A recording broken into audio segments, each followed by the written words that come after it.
surge is winning.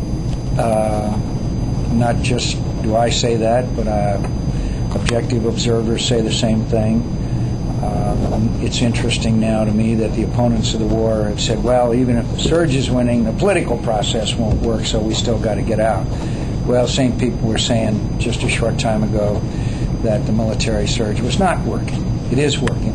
And I was pilloried by many when I said it was working, because I saw it was working. And do we have a long way to go? Yes. Is it hard and tough and difficult? Yes.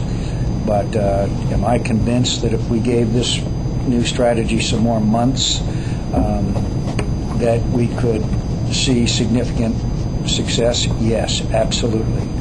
What about the Maliki government? The Maliki government is a great disappointment, and it's important that they act effectively, but I would also point out on the ground in many of these areas the political process is moving forward. There are meetings as we speak with American and Iraqi military and local officials, whether they be sheikhs or whether they be mayors or no matter who they be.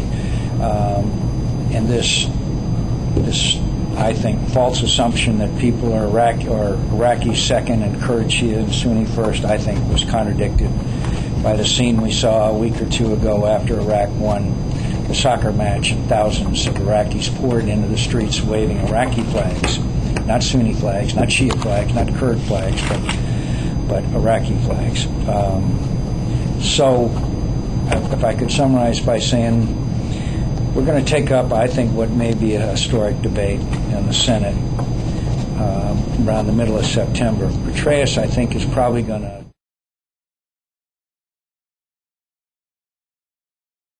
the Senate is out. The President has to give his report on the 15th, and we will begin floor debate, as I understand it, in the Senate on a motion to set a date for withdrawal around the 17th or 18th of September. Lindsay and I and others intend to travel around the country trying to rally support on the part of our veterans and others to let this surge continue and not set a date for surrender. And we've already been informed that MoveOn.org will be spending millions of dollars in anti-war rallies. That's their right to do so. But I think that what happens in September in the Senate could be an historic event. Because if they get the 60 votes, they can't override a presidential veto.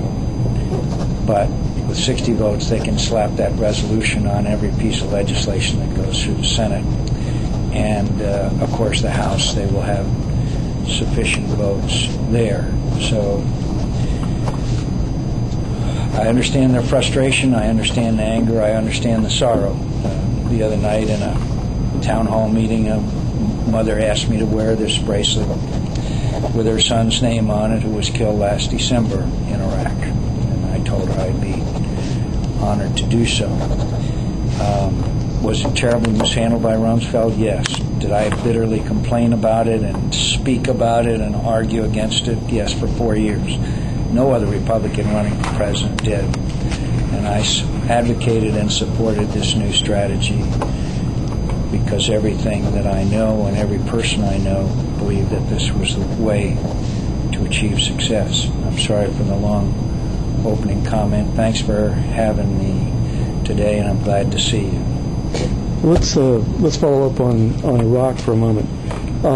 We have a situation where you find yourself, you were the guy for 4 years, criticizing the way the Bush administration was conducting things. And of course, you made a lot of people upset who supported the president, and at the same time, a lot of the people who supported, perhaps who are on our line politically with one of the two parties, who admired John McCain as the maverick.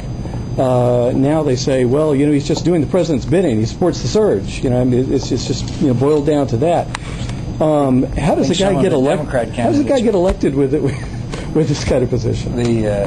Couple of Democratic candidates called it the McCain strategy. I was certainly pleased to have that label. Actually, I was honored to, but because it's Petraeus'